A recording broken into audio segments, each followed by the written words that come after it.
So you're already taking tankadali, fenugreek, and boron after watching the video on how to increase your testosterone naturally through supplements, but now you want to increase your testosterone even further naturally? Well, perfect, because in this video, we're diving into how to increase your total testosterone, free testosterone, and lower your estrogens, all through simple changes to your diet, exercise, sleep, and other lifestyle habits. Let's jump in first with the diet. There are many facets of a diet that impact testosterone levels. One being how many calories you eat in a day, 2 being what are the macronutrients that make up those calories, and 3 being what are the specific micronutrients or specific foods that make up the diet. When it comes to how much calories you should be eating in a day to optimize your testosterone levels, it really depends on what your baseline weight and health is. If you are someone who is more overweight and more insulin resistant, then eating at a caloric deficit will actually increase your testosterone levels. And studies pretty consistently show this, and it's likely due to the fact that eating at the caloric deficit will help you lose weight, which will improve your insulin sensitivity and therefore improve testosterone levels. However, if you're someone who's already pretty lean, already pretty insulin sensitive, then substantially reducing your calories will likely lead to a decrease in testosterone. This is due to the fact that lower energy availability negatively impacts the hormone cascade. And this is seen in multiple studies of caloric restriction on lean individuals.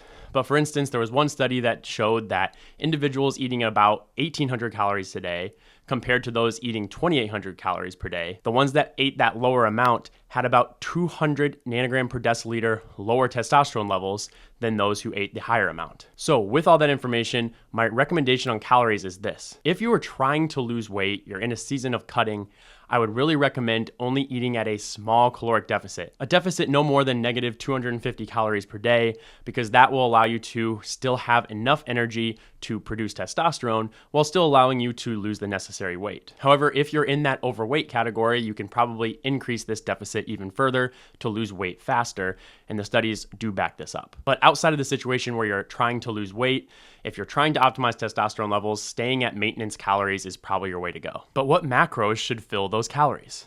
Well, first let's talk about protein. Very high protein intakes, meaning 3.4 grams per kilogram per day, have actually been shown to decrease testosterone levels due to overloading the urea cycle and increasing cortisol responses. However, low protein intakes, meaning less than 1.25 grams per kilogram per day, have also been shown to decrease testosterone levels. So for those reasons, plus a bunch of other reasons listed in my video on protein and protein powder, I like to stick with somewhere in the middle, being about 2 grams per kilogram per day to fully optimize testosterone levels. Next up is fat. And we definitely need some fat in our diet as it's the precursor to steroid hormones such as testosterone.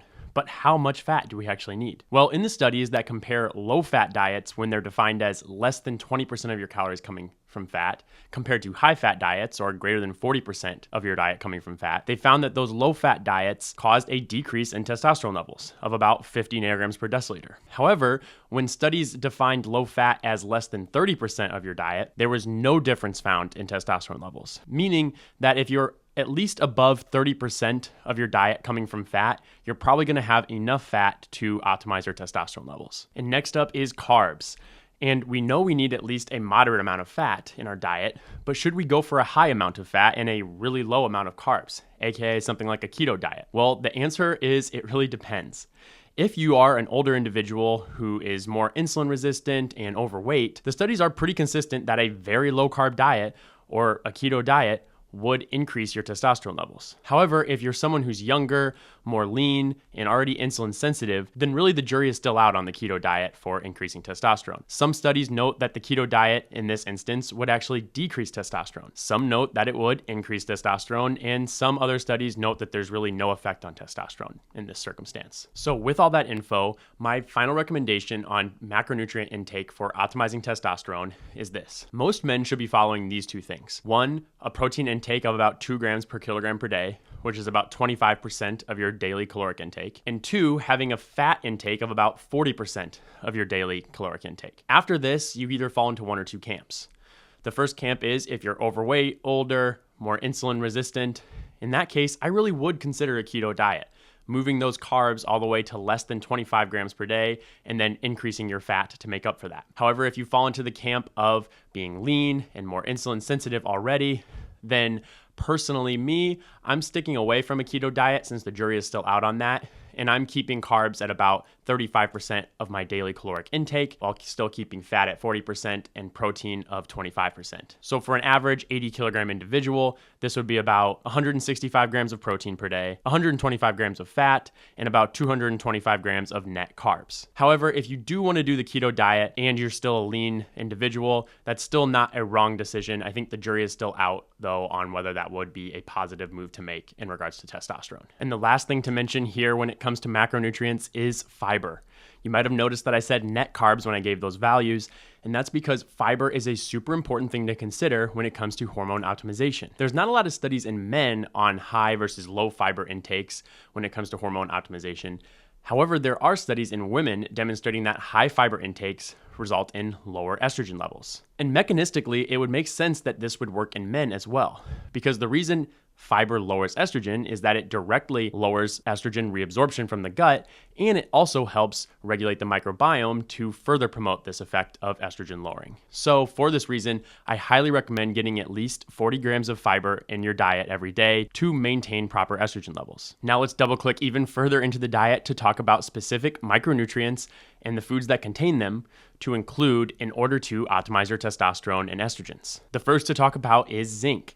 And zinc is super important because one, it increases luteinizing hormone or LH, which directly stimulates testosterone production. And zinc has also been shown to be a pretty solid aromatase inhibitor, or basically something that inhibits the conversion of testosterone to estrogen, resulting in higher T and lower estrogens. But what foods should we eat that contain zinc? Well, probably the biggest powerhouse is oysters. And oysters contain a ridiculous amount of zinc, 32 milligrams for only 6 oysters. And there are studies on oyster-derived peptides even increasing testosterone production. So oysters are pretty much a testosterone superfood. Other possible sources of zinc include crab and lobster, and probably the most obtainable source would be grass-fed beef. The next micronutrient to focus on is magnesium.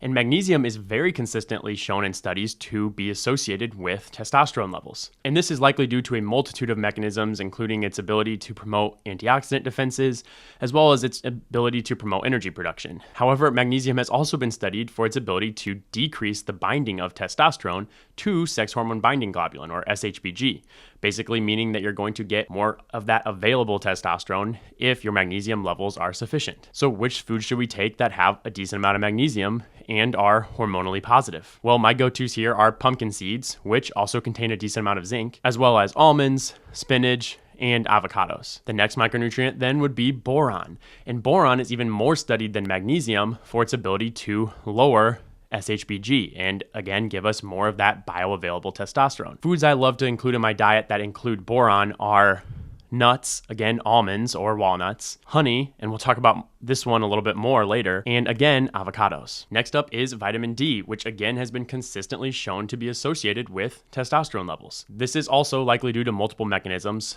chiefly of which, though, is the fact that there are vitamin D receptors on Leydig cells, the cells in the testicles which actually produce testosterone. Vitamin D directly modulates this process of testosterone synthesis. And my favorite food source for vitamin D is hands down wild-caught fish, specifically salmon, mackerel, herring, tuna, and cod liver, of course. And there are even specific studies that demonstrate that higher intakes of fish is actually associated with higher levels of testosterone. So this again is one of those testosterone superfoods, likely due to the vitamin D intake, as well as the high amount of omega-3s in the fish as well. And then another dietary source of vitamin D would be those egg yolks, as long as you are not sensitive or allergic to eggs. The next group of compounds to focus on are flavonoids. And flavonoids are a specific class of polyphenols or plant-based anti-inflammatories and antioxidants. And the reason you want to focus on flavonoids for hormones are their ability to act as aromatase inhibitors. Again, those things that decrease the conversion of testosterone to estrogen. And there was a specific study that actually looked at a bunch of flavonoids and tried to determine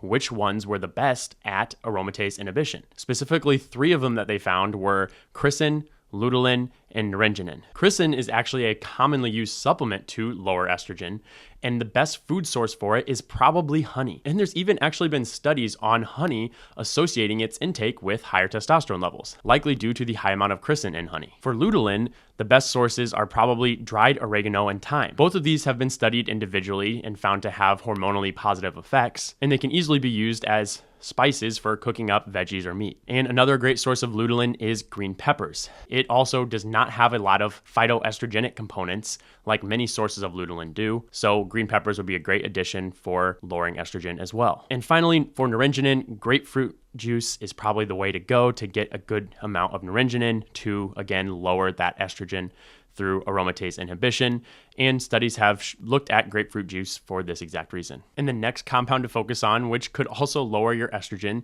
is indole 3-carbinol. And indole 3-carbinol converts to DIM in the stomach, and DIM is actually a commonly used supplement to lower estrogen because it is very good at helping metabolize out estrogen correctly. For a dietary source of indole 3-carbinol and then DIM, you want to look for cruciferous vegetables. And specifically, my favorite here, which I find to be hormonally positive for men, are broccoli and Brussels sprouts. And finally, we have to talk about fermented foods. Fermented foods are a great way to flourish a healthy microbiome.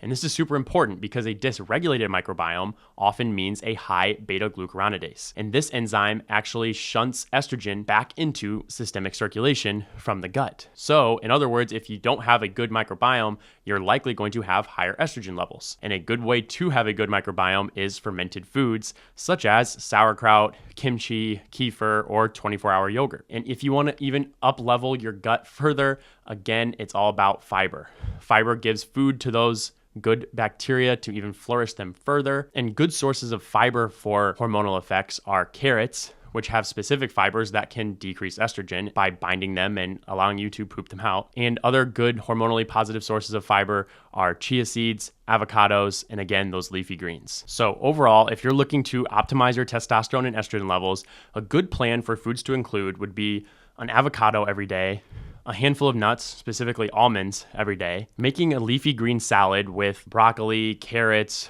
or Brussels sprouts every day, eating fish as a regular protein source, using honey in moderation as a sweetener when you want to sweeten things, and finally using dried oregano and thyme to season your meat and veggies when you cook them. Also of note is when you are cooking your vegetables, don't cook at super high heats as this will mute some of the positive hormonal effects of the vegetables. So those are the foods you should add, but are there any foods you should avoid to avoid decreasing your testosterone or increasing your estrogen? Well, the first one to talk about here is alcohol. And there's surprisingly not a ton of studies on alcohol and testosterone levels. However, the studies we do have definitely are pretty consistent in the fact that large amounts of alcohol are definitely going to increase your testosterone levels. However, studies have also demonstrated that very minimal amounts of alcohol, especially if they would be taken away from sleep, are probably not going to affect your testosterone levels too much. And specifically, if you're drinking red wine, you actually might even be helping yourself slightly. And this is because red wine has a ton of polyphenols and flavonoids in them, which again could act as those aromatase inhibitors and actually decrease estrogen. But if you want to learn more about alcohol's effect on health and specifically red wine's effect on health,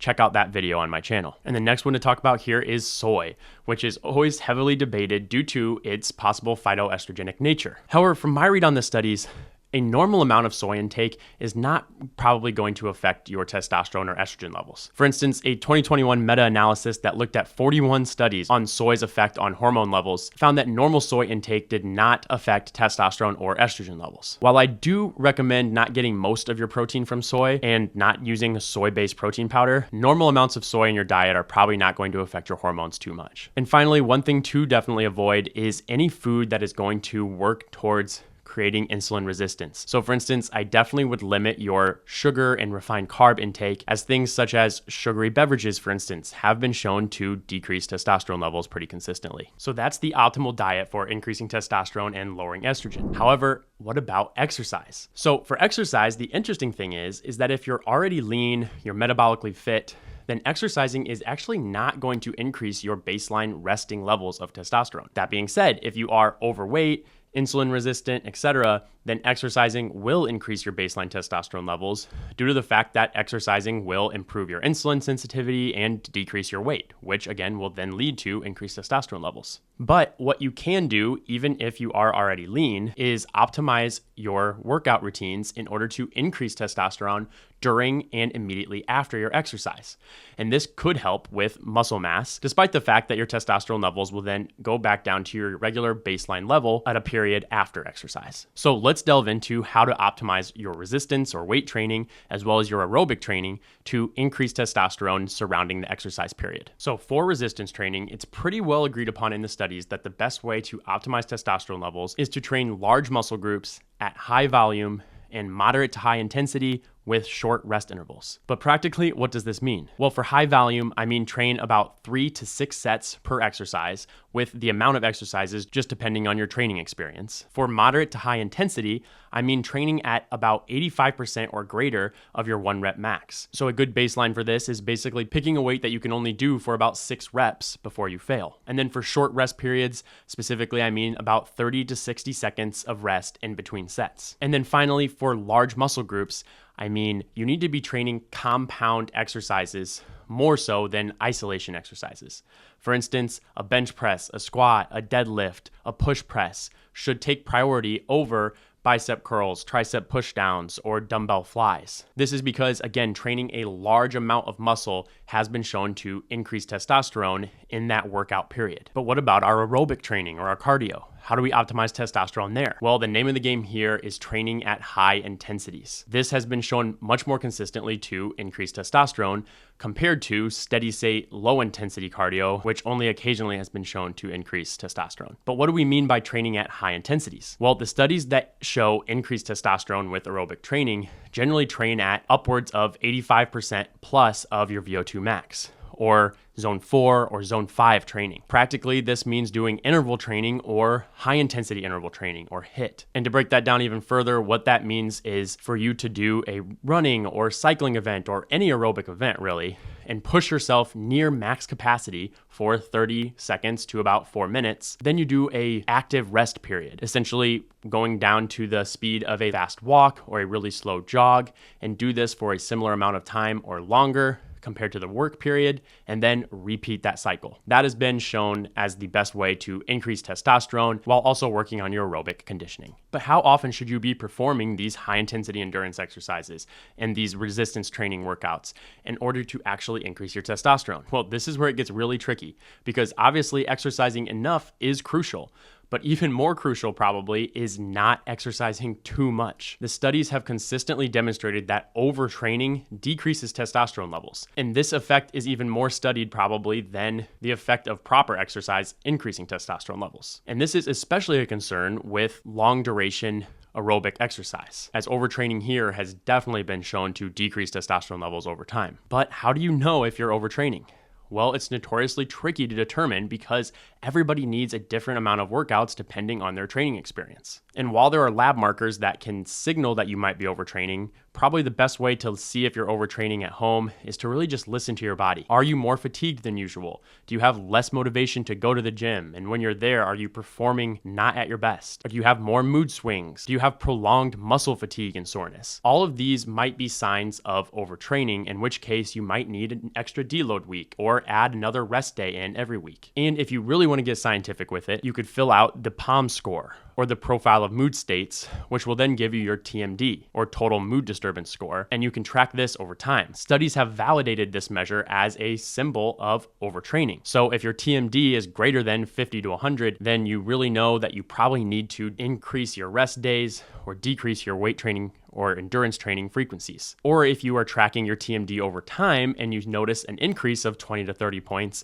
that would also signal that you need to back off on your workouts. So my general advice is this: if you are not used to working out consistently, start with 2 to 3 resistance training days per week and 1 HIIT day per week, and then go up from there, monitoring your symptoms. However, if you're already working out consistently, take that POM score, find out your TMD score, or really just take note of your symptoms and see if you need to back off on your training if you're overtraining. At the very least though, everybody should at least be having 1 rest day per week, because that will help you optimize your testosterone levels by avoiding overtraining.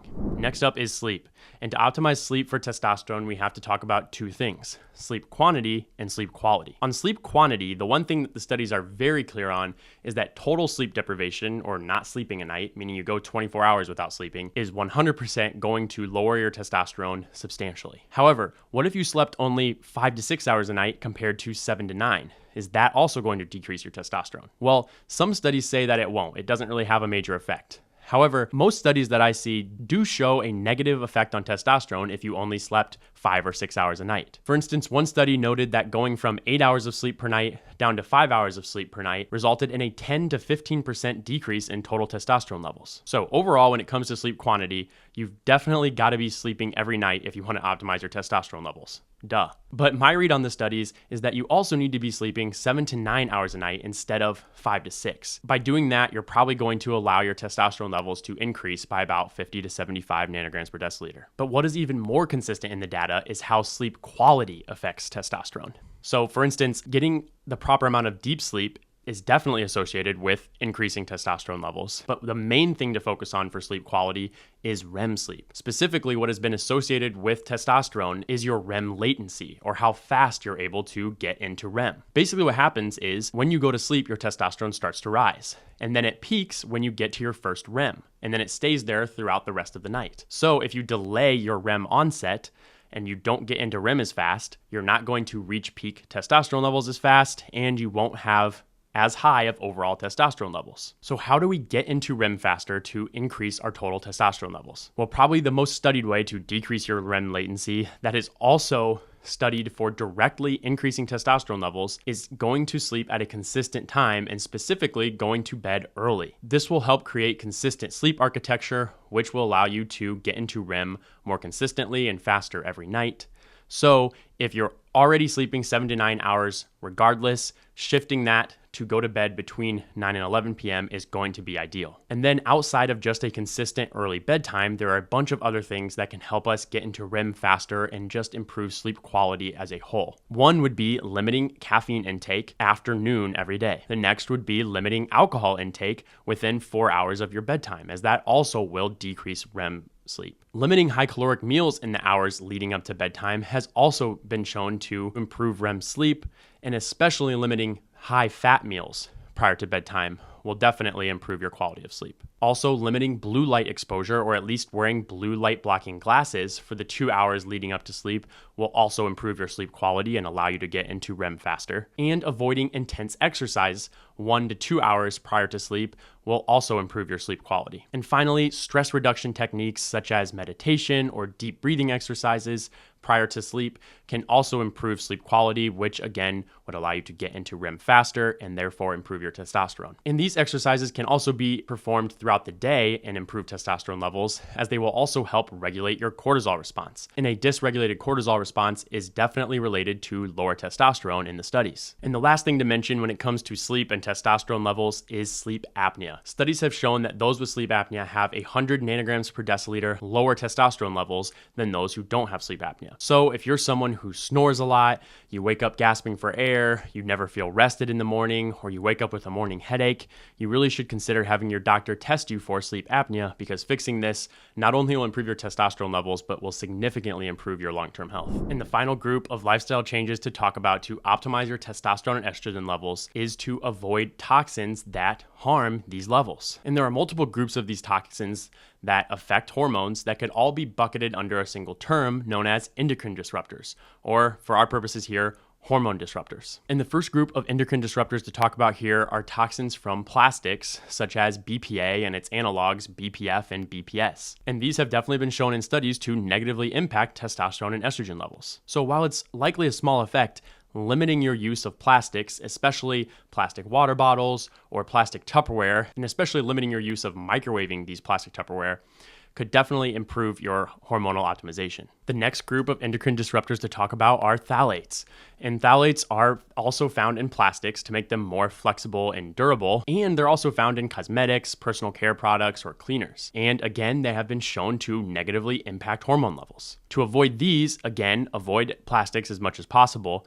And also check out your personal care products to make sure they're phthalate free. A great way to do this is use something called the Yuka app, which you can scan barcodes for, and they can tell you if it has phthalates in it. The next endocrine disruptor to talk about are parabens. And parabens are found again in personal care products or cosmetics, and they're used as preservatives. Similar advice on this one is to use that Yuka app, or at least check your products to make sure they are paraben free. The next group of endocrine disruptors to avoid are pesticides. And specifically, the herbicide glyphosate has been found to mechanistically lower testosterone levels in the studies. And the pesticide organophosphate has also been shown to lower sperm quality, although its impact on testosterone levels is questionable. Regardless though, I really think that avoiding those pesticides could have a marginal benefit on hormonal optimization. And to do so, what you want to do is eat as organic as possible. And if that's not attainable to you, at least try to avoid the Dirty Dozen, which is a list put out by the EWG, which tells you the 12 most common foods that have high levels of pesticides. So these would be good ones to at least get organic if you can. And regardless if you get organic or not, it's still important to wash your fruits and veggies before eating them. The next group of endocrine disruptors to talk about are those that are found in water, and these are consistently found to disrupt hormonal balances. And this points to the importance of clean drinking water. So if you have access to a reverse osmosis filter, that would be a good way to go here to get that marginal effect. And finally, the last group of endocrine disruptors to talk about are those found in air. Particulate matter and the pollutants found within the particulate matter can also disrupt endocrine function. So if you have access to it, a HEPA filter would also be a good idea. But again, avoiding all these toxins does only have a mild effect. So if you don't have access to it, that's more than okay. Focusing on the diet, sleep, and exercise is still a great way to optimize your testosterone. Subscribe and bell notify to help the channel out, and watch this video on the top 5 exercises for longevity that can also help optimize those testosterone levels.